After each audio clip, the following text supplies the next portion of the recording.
Olá pessoal, tudo bem? Aqui é o Júnior, sou líder e pastor do Movimento Radiação, um privilégio estar com vocês. E eu sou Ana Paula, líder também do Movimento Radiação, esposa do Júnior, Aham. e mais uma vez a gente está aqui no podcast da quarta-feira. E como você sabe, semana passada a gente começou a ler a carta de Tiago e hoje a gente vai falar sobre o segundo capítulo dela.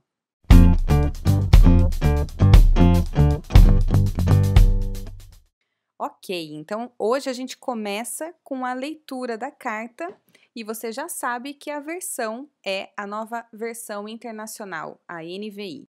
Vamos lá então, Tiago capítulo 2. Meus irmãos, como crentes em nosso glorioso Senhor Jesus Cristo, não façam diferença entre as pessoas, tratando-as com favoritismo. Suponham que na reunião de vocês entre um homem com um anel de ouro e roupas finas, e também entre um homem pobre com roupas velhas e sujas. Se vocês derem atenção especial ao homem que está vestido com roupas finas e disserem: Aqui está um lugar apropriado para o Senhor, mas disserem ao pobre: Você, fique de pé ali, ou sente-se no chão junto ao estrado onde ponho os meus pés. Não estarão fazendo discriminação, fazendo julgamentos com critérios errados?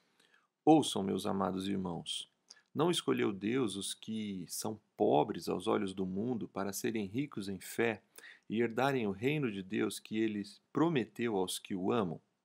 Mas vocês têm desprezado o pobre. Não são os ricos que oprimem vocês? Não são eles os que os arrastam para os tribunais? Não são eles que difamam o bom nome que sobre vocês foi invocado? Se vocês de fato obedecerem à lei real encontrada na Escritura que diz: ame o seu próximo como a si mesmo, estarão agindo corretamente. Mas se tratarem os outros com favoritismo, estarão cometendo pecado e serão condenados pela lei como transgressores. Pois quem obedece a toda a lei, mas tropeça em apenas um ponto, torna-se culpado de quebrá-la inteiramente. Pois aquele que disse não adulterarás, também disse não matarás. Se você não comete adultério, mas comete assassinato, torna-se transgressor da lei. Falem e hajam como quem vai ser julgado pela lei da liberdade, pois será exercido juízo sem misericórdia sobre quem não foi misericordioso. A misericórdia triunfa sobre o juízo. De que adianta, meus irmãos, alguém dizer que tem fé se não tem obras? Acaso a fé pode salvá-lo? Se um irmão ou irmã estiver necessitando de roupas e do alimento de cada dia, e um de vocês lhe disser: vá em paz, aqueça-se e alimente-se até satisfazer-se, sem porém lhe dar nada, de que adianta isso? Assim, também a fé por si só, se não for acompanhada de obras, está morta. Mas alguém dirá: Você tem fé, eu tenho obras. Mostre-me a sua fé sem obras, e eu lhe mostrarei a minha fé pelas obras. Você crê que existe um só Deus? Muito bem. Até mesmo os demônios creem e tremem. Insensato! Quer certificar-se de que a fé sem obras é inútil? Não foi Abraão, nosso antepassado, justificado por obras, quando ofereceu seu filho Isaque sobre o altar? Você pode ver que tanto a fé como as suas obras estavam atuando juntas, e a fé foi aperfeiçoada pelas obras. Cumpriu-se assim a escritura que diz: Abraão creu em Deus, e isso lhe foi creditado como justiça, e ele foi chamado amigo de Deus. Vejam que uma pessoa é justificada por obras e não apenas pela fé. Caso semelhante é o de Raabe, a prostituta. Não foi ela justificada pelas obras quando acolheu os espias e os fez sair por outro caminho? Assim como o corpo sem espírito está morto, também a fé sem obras está morta. Muito bem, esse é o capítulo 2 de Tiago, e justamente por causa desse capítulo que a carta de Tiago foi tão controversa por muitos anos, inclusive para alguns reformadores como Lutero, que considerava ela inferior, por exemplo, em relação às cartas de Paulo, porque parece que esse capítulo defende uma justificação pelas obras e todo o Novo Testamento defende uma justificação pela fé na doutrina paulina. Antes da gente continuar, Explica o que você quer dizer com justificação pela fé e justificação pelas obras, que eu acho que é interessante a gente deixar claro. Tentar ser bem objetivo. Paulo, ele é o grande teólogo, talvez, do Novo Testamento, nas suas diversas cartas, inclusive a carta de Romanos, talvez a principal delas, que defende a justificação pela fé.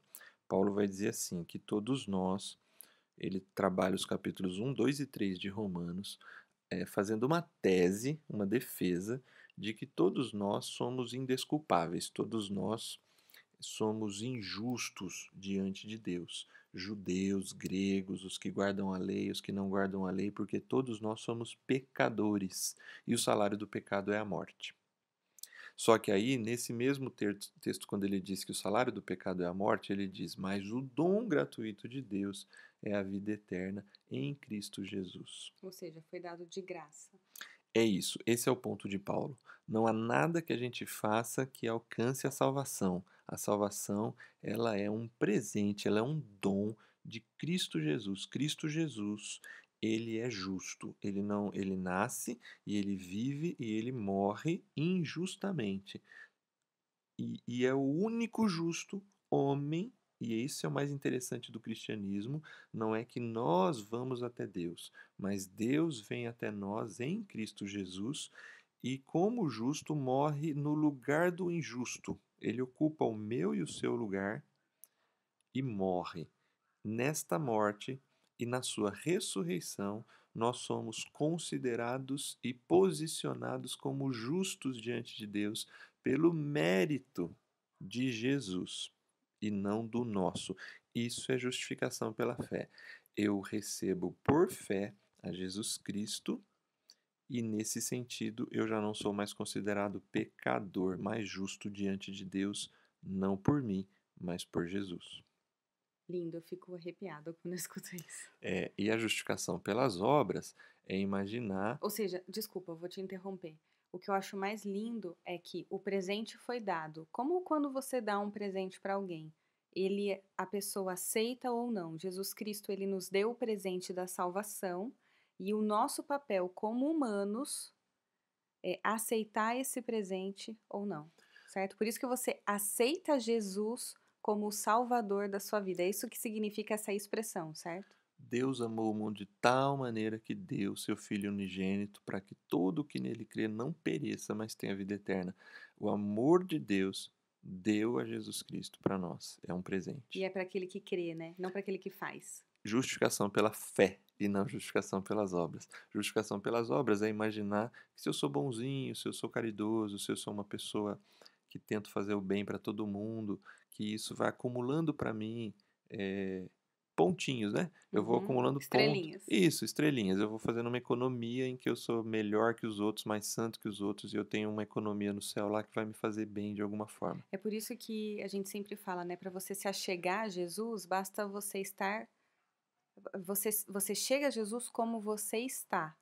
Porque a consequência de você levar uma vida diferente da vida que você levava, ela é em detrimento da escolha de seguir a Jesus que você faz. E talvez é isso que a gente vai falar aqui, né? O porquê é então que existem por que é que então existe a lei e por que é que então ela é importante?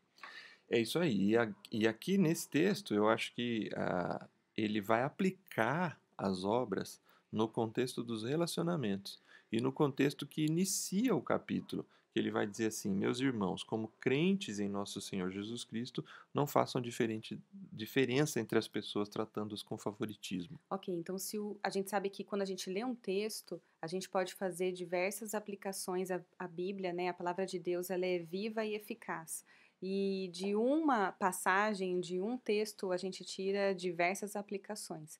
O nosso foco hoje aqui, então, é o que que a fé tem a ver com a maneira que tratamos as pessoas e também o contrário, né? Já que a gente fez essa introdução, o que a forma como nós tratamos as pessoas tem a ver com a nossa fé. É isso aí. Você que está nos ouvindo e gosta de ler a Bíblia, está lendo a Bíblia, tem interesse pela leitura bíblica, você falou um negócio, Paula, muito interessante. Um texto bíblico, ele nos traz diversas aplicações. E tanto eu quanto você podemos dizer de vezes em que a gente lê um texto tantas vezes Sim, e uma vez leu e ele saltou aos olhos de uma maneira diferente para a gente. é verdade. Só que eu queria fazer uma diferença aqui para todos que estão ouvindo. Um texto bíblico tem diversas aplicações. Um texto bíblico diz diversas coisas, mas um texto bíblico não diz todas Tudo. as coisas. Uhum, Porque um texto bíblico, ele está subordinado ao seu contexto. sim. E é esse o único motivo que dá para dizer que Tiago não está defendendo uma justificação pelas obras em contraposição a Paulo.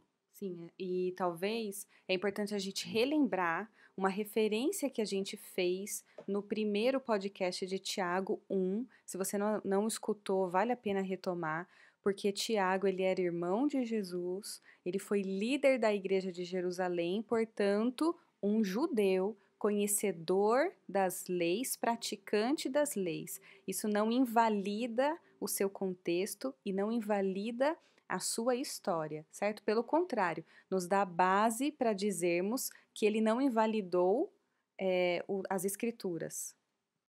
Exatamente, ele é um homem ligado à sua cultura judaica, ele conhece a lei e ele está escrevendo para pessoas que também conhecem a lei. Tanto é que ele vai citar Abraão, vai citar Raabe e essa Personagens do Antigo Testamento. personagens do Antigo Testamento. Exatamente. Então, aqui, o texto, a ideia das obras está subordinada à argumentação dele sobre os relacionamentos, como a gente vai ver ao longo aqui da carta. Vamos dar uma olhada para os versos e para as estruturas? Vamos.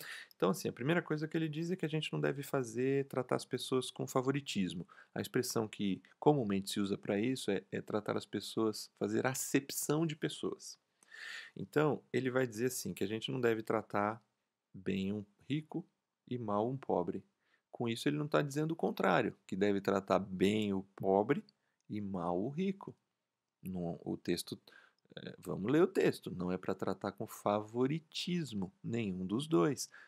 Crentes em Jesus, pessoas que têm fé em Jesus, tratam as pessoas de maneira igual, sem preconceito, sem critérios errados. É interessante perceber que ele está escrevendo, tudo indica na carta que ele está escrevendo para pessoas que são pobres. Porque ele vai dizer assim: não são os ricos que levam vocês para os tribunais, não são eles que oprimem vocês. Então, assim, os leitores, os primeiros leitores da carta, parecem ser pessoas pobres e que tratam mal seus iguais e que estão tratando bem os diferentes. E por que eles fazem isso? Por que você acha que existe essa acepção, ou pelo menos, o que me parece aqui é que eles criaram um ideal de condição social e eles almejam aquilo. E eles destratam ou menosprezam a sua própria gente. Por que você acha que isso acontece? Então, de novo aqui está muito ligado à cultura judaica. Na cultura judaica, a riqueza é bênção.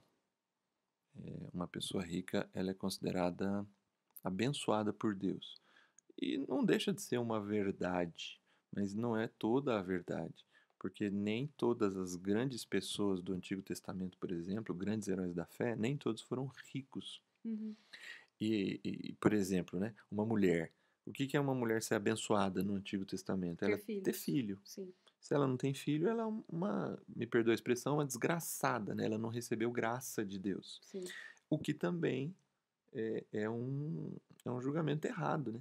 Tantas mulheres que não puderam ter filhos, é outro assunto, Uhum. foram tão abençoadas por Deus Sim. no Antigo Testamento. Então, esse ideal de que pessoas ricas são pessoas abençoadas, talvez faz com que eles criem isso que você falou, um ponto de contato ou um ponto de é assim que a gente tem que ser, como eles, e não como nós. E aí, Tiago está dizendo, como assim? Vocês são crentes em Jesus. Isso não é mais para crentes em Jesus. Vocês têm a cultura de vocês, eu também tenho a cultura, a gente vem do mesmo ponto, a gente conhece a mesma lei, só que em Jesus isso mudou, não há diferença. Ele está concordando com Paulo. Não há diferença entre Gregos. gregos e judeus, Uhum. não há diferença entre patrão e empregado, entre escravos e senhores. Em Cristo Jesus, homens e mulheres, somos todos iguais. Ótimo. Aí ele vai defender então isso, né? Essa não acepção de pessoas, e ele aplica para dizer assim, que o que baseia isso é a lei que todos eles conhecem, a lei que diz que devemos amar o próximo como a nós mesmos, né? E fazendo assim a gente está agindo corretamente. Mas se tratam os outros com favoritismo, estão cometendo pecado. Ele está aplicando a lei para quem conhece a lei. Tá falando a língua deles. Isso, eu acho que é isso que é o interessante de entender da Bíblia e de um homem como Tiago e de como ele conversa com Paulo e com todo o Novo Testamento. Ele está contextualizado e ele está dizendo assim: vocês não conhecem a lei? E a lei não diz que não pode adulterar, que não pode matar. E quando vocês cometem um desses erros, vocês erraram em toda a lei, ele vai dizer. É como se eles estivessem dando pesos diferentes para a palavra de Deus, certo? E nesse sentido não tem peso diferente, porque todas as coisas, essas coisas são todas importantes para Deus. E ele está dizendo assim: vocês estão tratando as pessoas de maneira diferente. Isso também é um pecado. Então, ele está dizendo assim: vocês são tão. E por isso que ele vai dizer no seguinte, logo depois: falem e ajam como quem vai ser julgado pela lei da liberdade. Isto é, vocês são legalistas. Vocês valorizam demais a lei. Não matarás, não adulterarás, não dirás falso testemunho, não cobiçarás. Vocês vão ser julgados na mesma moeda. Vocês vão ser julgados na mesma moeda, só que vocês estão errando aqui, ó. Vocês precisam ser mais misericordiosos com as pessoas. E aí eu acho lindo isso. A misericórdia triunfa sobre o juízo. Quem age com misericórdia recebe misericórdia. Quem age com peso recebe peso. E isso, de novo, está ligado a crer no Evangelho e confiar em Jesus. Se eu confio em mim, eu vou agir conforme eu quero, conforme eu penso, na minha arrogância, de certa forma. Se eu confio em Jesus, eu sou misericordioso porque Jesus foi misericordioso comigo. Eu fui justificado por Jesus Cristo. Aí ele continua, né? A fé tem seus efeitos práticos. De que adianta, meus irmãos, alguém dizer que tem fé se não tem obras?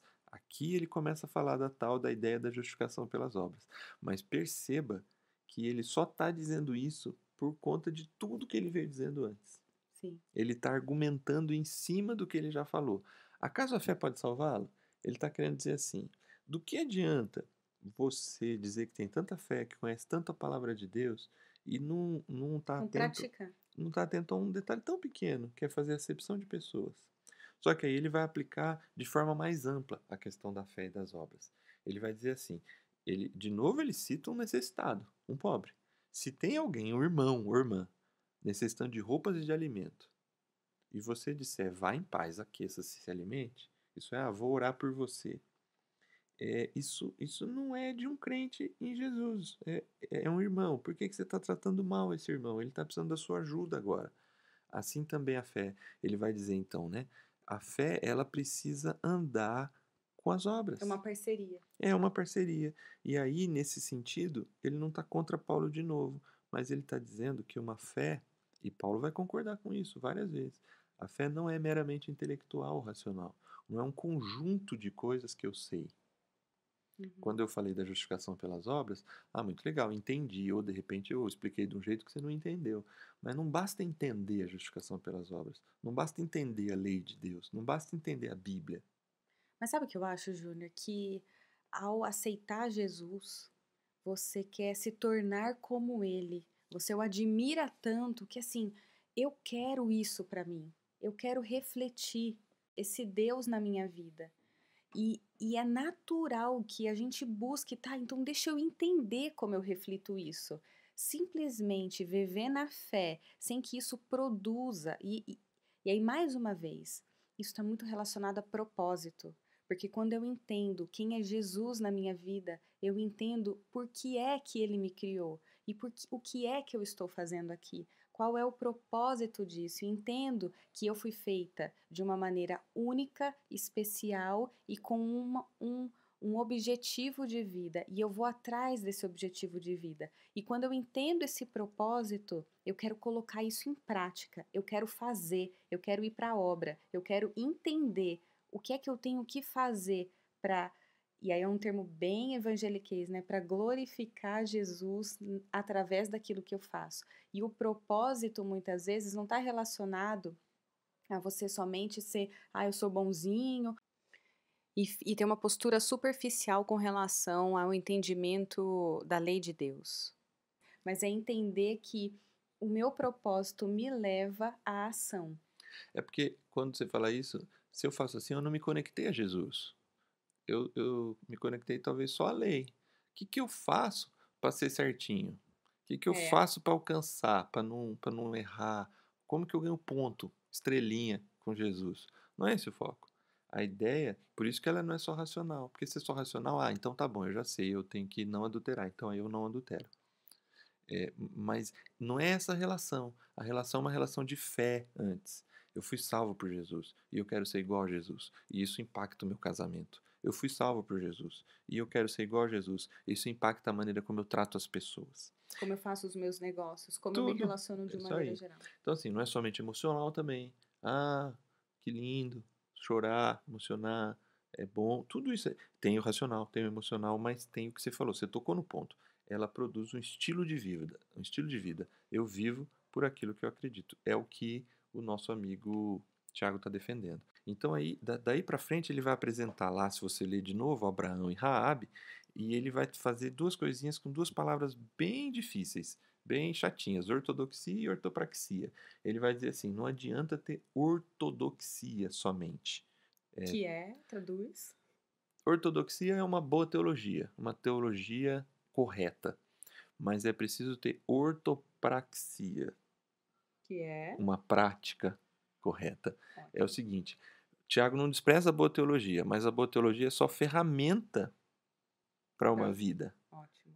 Ela não é fim, teologia é ferramenta. Tem um amigo meu que um dia me disse uma frase, ele é pastor e eu nunca mais esqueci. Na igreja, a gente não está fazendo teólogos, a gente está fazendo discípulos de Jesus. Excelente. Isso quer dizer que é o seguinte, eu acrescento a frase dele, discípulos de Jesus precisam de boa teologia, mas uma boa teologia não para se gabar que eu sei mais que os outros, uma boa teologia para mudar o meu estilo de vida, a maneira como eu vivo. Então, para a gente concluir aqui, a gente chega no último verso que eu queria citar de novo para vocês. Assim como o corpo sem espírito está morto, também a fé sem as obras está morta. Essa é a tese que vai se aliar ao primeiro versículo. E eu queria fazer um exercício com você, muito interessante, Comigo. com todos nós. Leia o primeiro e o último versículo. Primeiro versículo fala: Meus irmãos, como crentes em nosso glorioso Senhor Jesus Cristo, não façam diferença entre as pessoas, tratando-as com favoritismo. Último versículo: Assim como o corpo sem espírito está morto, também a fé sem obras está morta. Dá para entender? Dá. Ele está dizendo assim: não é possível você não entender que não dá para. Separar as coisas. Os relacionamentos precisam ser impactados pela fé. Porque se você diz que tem fé e isso não muda a maneira como você se relaciona com as pessoas, a sua fé é morta. E da mesma forma, você simplesmente tratar as pessoas bem não cumpre o seu propósito, ele é vazio no propósito. E isso, aí volta para a fé. A gente tem aqui três coisas para concluir. A fé, ela vai impactar os relacionamentos. Só que essa fé tem um conteúdo. E esse conteúdo é a palavra de Deus. Ok? Só que só o conteúdo não é tudo, concorda? Sim. Porque eu ter o conteúdo, eu posso me tornar um orgulhoso legalista. Além do Aí que tá o perigo. Exatamente. Eu tenho que ter o conteúdo e tenho que ter uma concordância. Eu tenho que aceitar Jesus como meu Senhor e Salvador e recebê-lo no meu coração e na minha vida. Isso vai impactar todo o meu ser. E isso vai gerar. O conteúdo e a concordância precisa gerar confiança. O que é a tal da confiança? Eu passo a viver uma nova vida. Eu sou conduzido à ação. Eu entendo que a minha vida tem sentido, tem um propósito e eu passo a viver por isso. Então, terminando, Tiago não defende a justificação pelas obras de uma maneira leviana ou diferente de Paulo. Ele só está dizendo assim: é a fé que salva, porque a misericórdia triunfa no juízo. Só que não existe fé se você não viver o estilo de vida impactado pelo que Jesus fez por você. Muito bem, amei o estudo de hoje. Saio amando ainda mais a palavra e como ela se relaciona conosco ainda tanto tempo depois, 2000 anos depois da sua vinda, da vinda de Jesus aqui na Terra. A gente finaliza, Júnior, e eu não posso deixar de falar que se você gosta dos podcasts e gosta da discussão, imagine então numa sala de aula virtual.